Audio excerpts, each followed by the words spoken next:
कोणाला बोलायच्या पहिले ना तुम्ही विचार करत जा. म्हणजे काही लोक असे असतात ना की कोणाची इन्सल्ट असंच करून देतात, बिनाफालतू कोणाला काहीतरी बोलून देतात, म्हणजे बिलकुल विचार करत नाही. एवढे निर्लज्ज लोक असतात, ठीक आहे, ज्यांच्यामध्ये इन्सानियत बिलकुलच नसते. भाई तुम्ही कोणाला काय पण बोलून चालले जाता, ठीक आहे, पण ज्या व्यक्तीला तुम्ही बोलले तो व्यक्ती तिथेच आहे ना, तो व्यक्ती तिथेच थांबून आहे. काय माहीत तुमच्या बोलण्यामुळे त्याच्या लाईफवर काही बॅड इम्प्रेशन पडत असेल.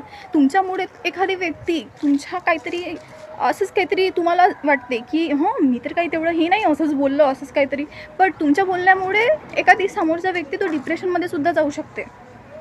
समजलं ना? सो बोलताना विचार करून बोला यार. असं कोणाला लागेल असं नको बोला. गलती असली सांगायचं, म्हणायचं, आपण सहन नाही करत राहायचं. बट असं बिनाफालतू कोणाला काही पण बोलून देणं आणि कोणाच्या लाईफमध्ये असंच काहीतरी हे करणं, भाई लाईफ बर्बाद होऊ शकते समोरच्या व्यक्तीची. समजत आहे तुम्हाला? तुमच्यासाठी असेल छोटीशी गोष्ट, बट तुम्ही ज्या व्यक्तीला बोलता ना त्या व्यक्तीसाठी खूप मोठी गोष्ट असू शकते.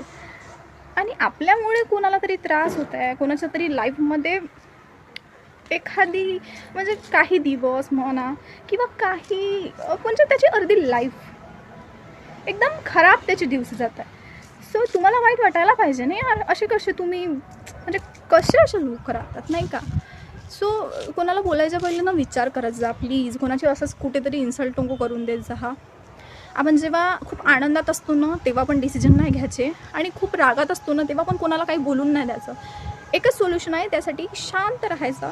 जे काही तुम्हाला बोलायचं आहे, जे काही तुम्हाला डिसिजन घ्यायचं आहे, हे दोन्ही जे फेज येतात ना आपल्या लाईफमध्ये, हॅपीनेस आणि अँग्रीनेस, सो ह्या दोन्ही गोष्टीमध्ये ना शांत राहायचं आणि नंतर जे काही बोलायचं आहे किंवा डिसिजन घ्यायचं आहे ते नंतर घ्यायचं. कारण की आपण रागामध्ये कोणाला काही पण बोलून देतो नाही का? काही पण होऊ शकते, समोरच्या व्यक्ती काही पण इम्प्रेशन पडू शकते. आनंदामध्ये आपण एखादं काही डिसिजन घेतो, ते पण तुम्ही घेतल्यानंतर तुम्हाला पस्ताव येऊ शकते की भाई मी काय घेतलं. सो विचार करून बोला, विचार करून विचार करा, डिसिजन घ्या. आणि thank you so much. Bye bye.